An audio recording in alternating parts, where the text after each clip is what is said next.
ଆସିଗଲା ଜଳଖିଆ କ'ଣ ମଟର କାଲିର ମଟର ତରକାରୀ ଖାଲି ଗରମ କରିକି ଆଣୁଛି ଥଣ୍ଡା କରିକି ଆଣିବ।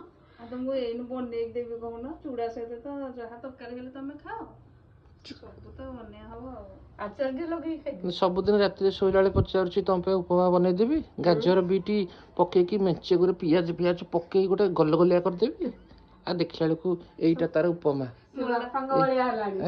ବାପା ଯେମିତି ରାତିରେ ରିକ୍ଲାମ କଲେ 700 ଇନୁ 500 ସେ ରାତି ଓଳି ଉପମା ସବୁ ପକଉଛି ସକାଳୁ ତାର ଡାଉନ। ତାଙ୍କର ମୁଁ ଯଦି କହି ମତେ କହି ମୁଁ ସକାଳେ ମୁଁ ଲାଟ୍ରିନ୍ ଆସିଲେ ତାପରେ ଯାଇ କହିବି ଏଇଟା ମୁଁ କ'ଣ ଭୁଲ କହିଲି? ଭୁଲ ଯଦିଓ କହିନୁ ଠିକ ବି କହିନୁ। ତା ଛଡା ଉପମା ଟା କରିବା କେତେ ସମୟ ଲାଗୁଛି? ନା ଲାଗିବ ଟାଇମ ଲାଗିବ ଉପମା ଟିକେ ଟାଇମ ହେଇଯିବ କିନ୍ତୁ ତରକାରୀ ସହିତ ହେଲେ ହବନି। ଆଜି ତରକାରୀ ଥିଲା ତମେ କହିଲନି। ଚୁଡାକୁ କିଏ ତରକାରୀ ଖାଏ? ଦେ ଚଳେଇ ଦେ।